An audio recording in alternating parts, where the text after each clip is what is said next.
찬미 예수님, 처음 뵙겠습니다. 저 마이크가 잘 안 들려서 여기가 더 좋은 것 같아서 이쪽으로 왔어요.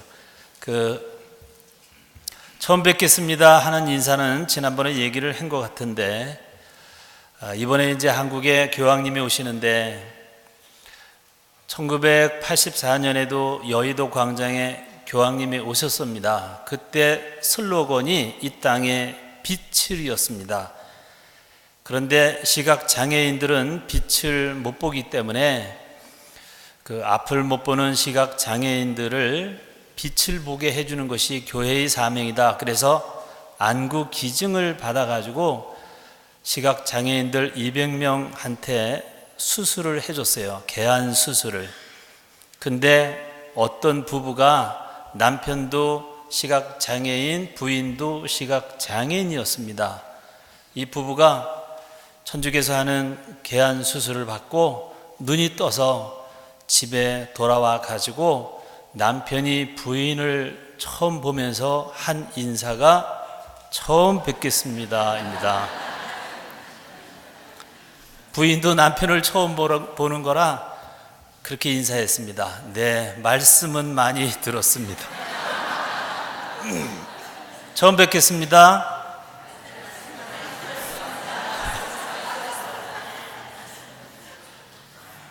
객적인 이야기 하나 더 하겠습니다.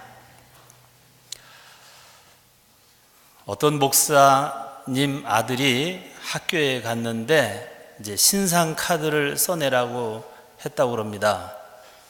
아버지 이름, 그래서 아버지 이름을 쓰고 아버지 직업, 목사님 이렇게 썼대요. 옆에 친구가 야, 인마 직업란에는 님자 빼는 거야. 그냥 목사 이렇게 쓰는 거야. 그랬더니 목사 아들이 다른 사람들이 우리 아버지한테 다 목사님, 그래 목사님, 그러니까 목사님 님자까지 쓰는 거야. 근데 옆에 친구들이 님자 빼는 거야. 그러니까 목사 아들이 그럼 인마 스님 아들은 스 이렇게 쓰냐?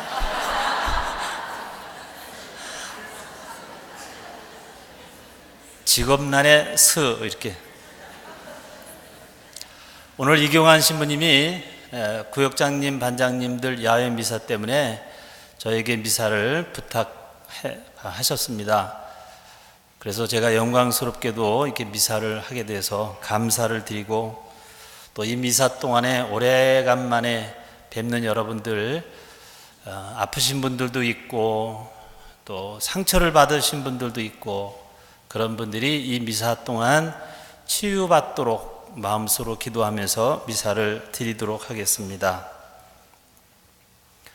1912년, 그러니까 100년하고도 2년이 더 됐습니다. 1912년 4월 14일 밤 10시, 이 시간이 어떤 시간인가 하면은 타이타닉호가 첫 번째 처녀 항해를 했는데 대서양에서 빙산과 부딪혀서 침몰했던 사건이 그날입니다. 1912년 4월 14일 밤 10시입니다. 이 타이타닉호에는 2223명이 타고 있었는데 30%만 구조되었습니다. 706명이 구조가 되고 1517명이 사망을 한 사건입니다. 30%만 생존했습니다. 여자 승객은 74%가 살았습니다. 왜냐하면 노약자들을 먼저 구명보트에 태우고 구명보트가 모자랐기 때문에 남자들은 많은 사람들이 배와 함께 운명을 같이 한 사건입니다. 남자 승객은 20%만이 살아남았습니다. 미국의 그때 최고의 부자라고 여겼던 아스톨 씨라고 하는 사람이 있었는데, 이 사람은 아내를 데리고 와서 구명보트에 태우고 난 다음에 자기는 동승하기를 거부하고 배에 남아 있다가 죽었습니다. 또 다른 그 미국에 거부가 있었는데 벤자민 구겐하임이라고 하는 사람은 자신한테 돌아온 구명보트의 자리를 어떤 여성한테 양보를 한 다음에 내 아내한테 내가 당당하게 죽었다는 이야기를 좀 남겨달라 하는 말을 남기고 그 여자에게 자리를 양보하고 죽었습니다. 또 하트레이라고 하는 사람이 지휘하는 악단이 있었습니다. 8명의 악단인데 이 악단은 죽어가는 사람들에게 희망을 주어야 되겠다. 그래서 계속 연주를 하다가 배가 침몰할 때까지 연주를 하다가 8명 전원이 사망을 하였습니다.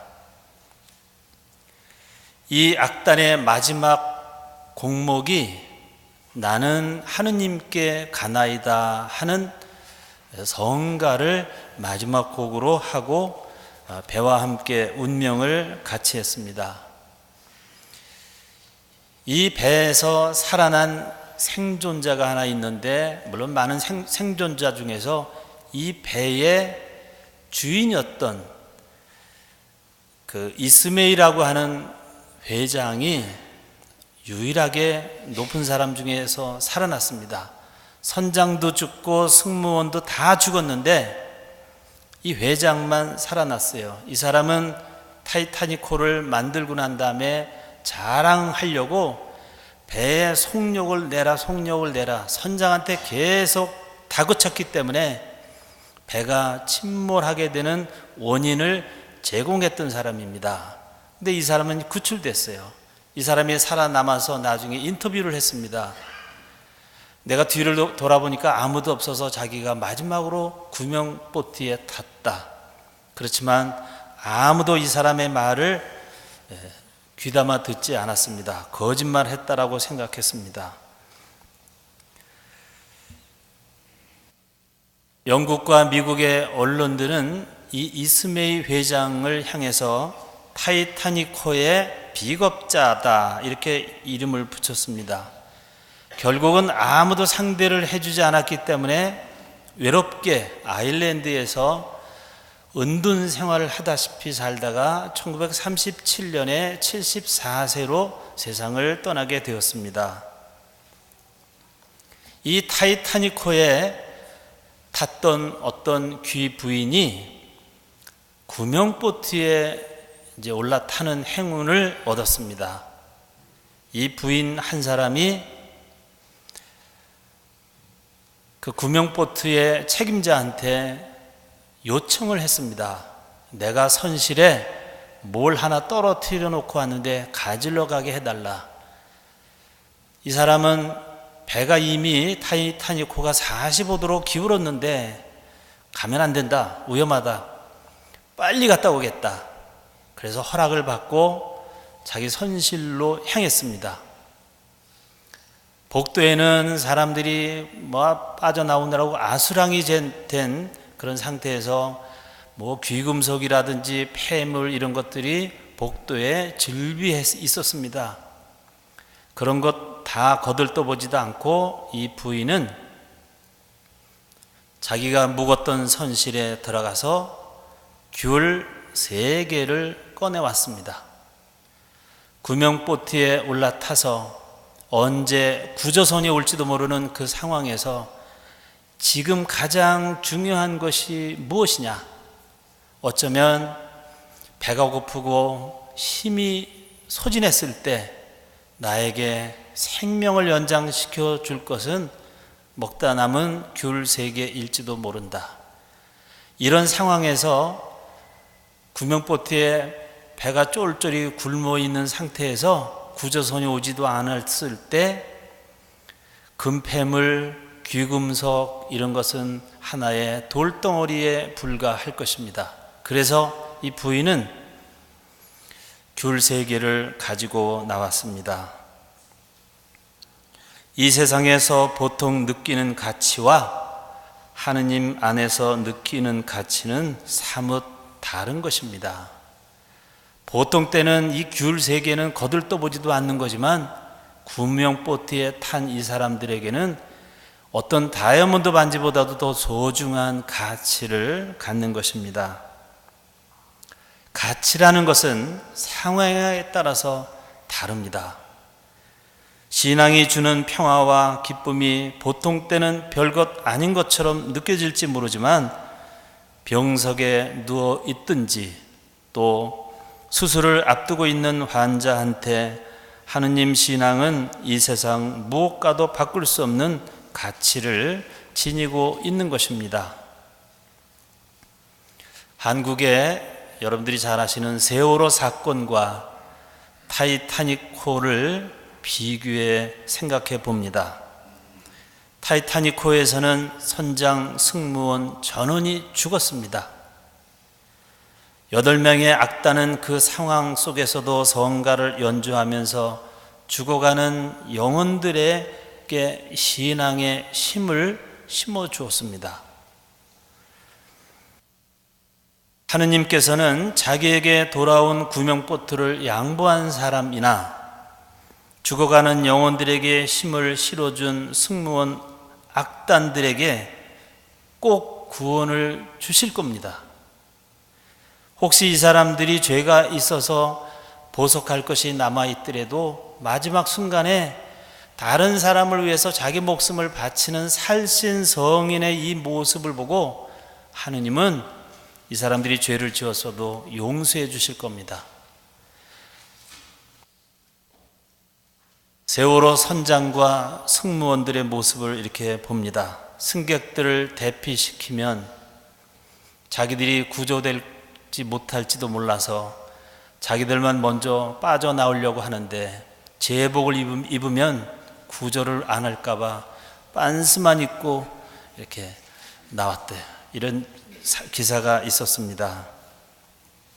그런데 자기만 살려고 했지만 무기징역이다 이런 선고를 받을 위치에 있는 상황에서 그 사람은 살아도 사는 것이 아닙니다.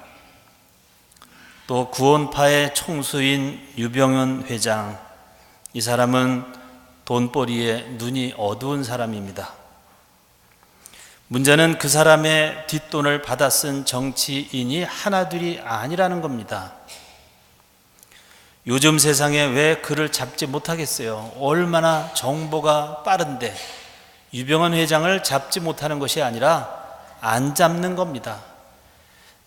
이 사람의 뒷돈을 받아 쓴 정치인들이 너무 많기 때문에 안 잡아가는 거예요. 정치인들도 모두 한 통속이라는 결론이 나옵니다. 이 세월호 침몰 사건을 통해서 한국의 총체적인 문제가 드러난 모습입니다. 돈의 모든 가치를 두고 내 것만 챙겨보려고 하는 한국 사람들의 총체적인 모습이 이 사건에서 드러난 것입니다. 이 책임은 어떤 것이 중요한 가치가 있는가 하는 것을 제대로 강론하지 않은 성직자들의 탓이 큽니다. 또 물론 정치를 하는 지도자들의 탓도 큽니다. 또 하나의 책임은 일반 대한민국 국민들보다도 나을 것이 없는 신앙인들의 생활 모습도 잘하는 것이 없습니다. 모두가 반성해야 될 한국의 총체적인 그런 문제의 모습이라고 볼 수 있습니다. 예수님은 오늘 승천을 하셨습니다. 승천을 하시면서 마지막으로 주신 말씀이 유언장인데 그 유언장의 핵심이 서로 사랑하라 였습니다. 남의 것을 먼저 챙겨주고 하늘의 가치를 두며 하늘나라의 보화를 쌓으라는 것이 승천하시는 예수님의 가르침입니다. 이 가르침을 생각하면서 자칭 구원파라고 하는 그 사이비 종교 단체의 목사라고 했었던 유병헌 회장을 이렇게 봅니다. 돈을 더 벌려고 하다가 배가 침몰되었으니까 모든 것을 더 큰 돈을 잃어버린 것입니다.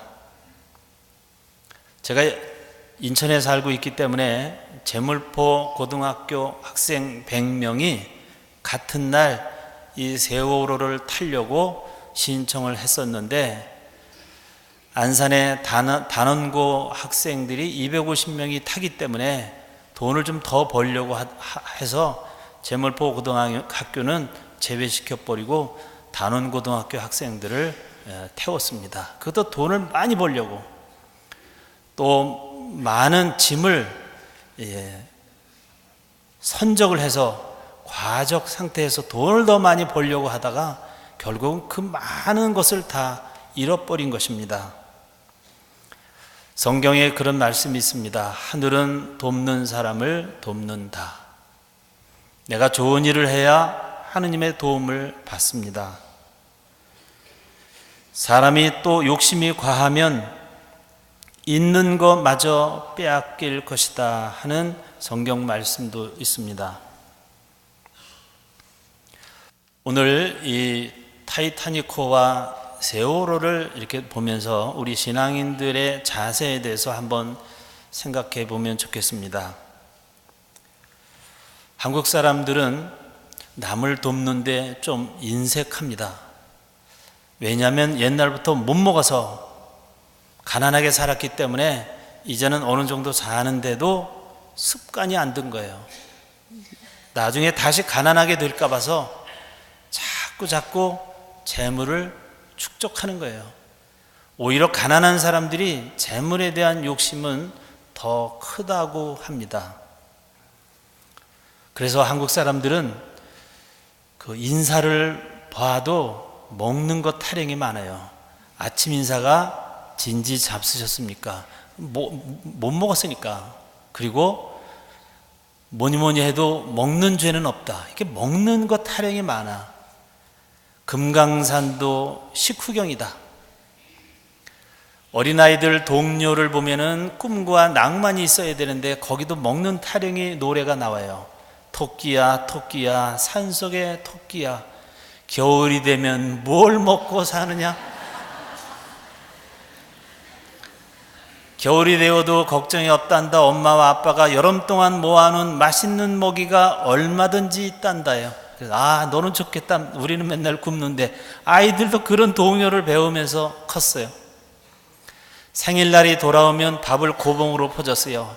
이날 하루만큼 이거 시컷 먹고 뒤져라, 그거 아닌가? 참 서글픈 문화입니다. 그래서 한국 사람들은 먹는 거에 모든 것이 관심이 집중되어서 맛을, 미각 언어가 제일 발달했다고 그럽니다. 그냥 쓰다가 아니라 쓰다, 쓰다, 씁쓸음하다, 쌉쌀하다 이런 표현을 쓸 수 있었어요. 그리고 달다, 달착지근하다, 새콤달콤하다, 아주 달다, 뭐 이렇게. 그래서 이 미각 언어가 발달이 되었습니다. 하도 못 먹어서 한국 사람들은 다 먹는다는 표현을 했어요.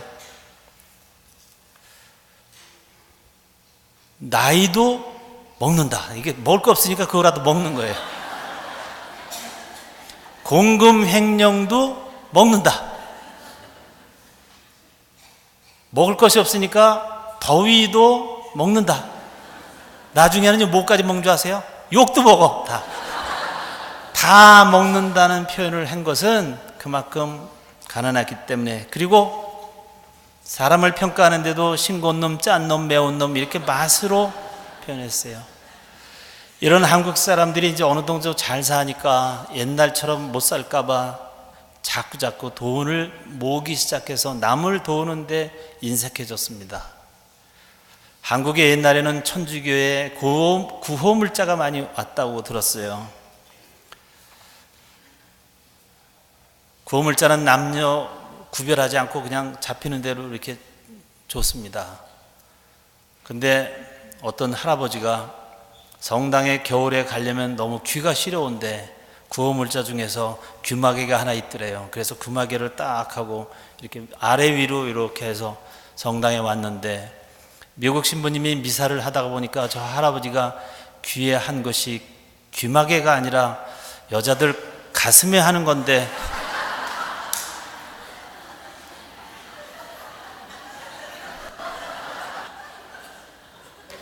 신부님이 미사를 하다가 분심이 들어가지고 막 그러다가 나중에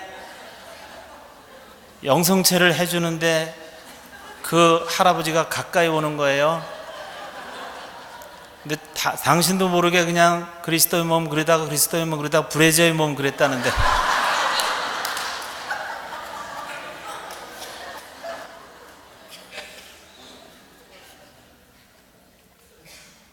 저는 이제 나중에 미국 와서 아는 거예요. 미국 사람들 굉장히 전략하면서 삽니다. 신문에 쿠판을 오려서 10개 모으면 5,000원 정도, $5 정도, $10 정도 디스카운트 받는데 그걸 모으는 사람들이 많다는 것을 알았어요. 이 사람들의 구호 물자는 남는 것을 준 것이 아니라 자기들이 다 도네이션 한 거예요. 그래서 하늘에 재물을 쌓으라 하는 예수님의 말씀이 이렇게 생각이 납니다. 그래서 우리들도 남을 위한 그런 마음으로 살아야 됩니다. 벤 다이크라고 하는 사람이 쓴 소설 더 맨션이라고 하는 소설이 있어요. 맨션은 뭐 저택이라고 볼 수도 있죠. 어떤 귀 부인이 죽었습니다. 베드로 사도가 네가 천국에서 살 집을 안내해 주겠다.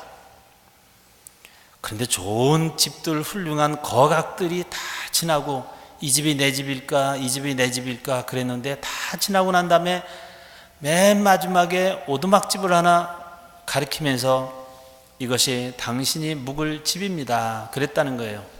나는 이런 집에서 산 적이 없다. 아무리 그래도 할 수 없습니다. 당신이 세상에서 올려보낸 물자를 가지고 집을 지었는데 이런 집밖에 지을 수가 없었다. 이런 집을 탓하기 전에 당신이 세상에서 물자를 제대로 올려보내지 않았습니다. 이런 이야기를 했다는 소설의 핵심이 더 맨션, 벤 다이크라고 하는 사람이 쓴 소설입니다. 우리는 이 세상에 살면서 하늘나라에 내가 살 집을 짓기 위한 물자를 올려보내는 것입니다. 그래서 타이타닉호에서 귤 3개의 가치가 얼마나 큰 것인가, 또 자기를 너무 살리려고 하는 사람은 생명을 잃을 것이라고 하는 예수님의 말씀 생각하면서 하늘나라에 오르신 예수님을 만나기 위해서 이 세상 삶은 하늘나라에 보화를 쌓는 일이 아닌가 하는 생각으로 잠깐 묵상을 하시겠습니다. 고맙습니다.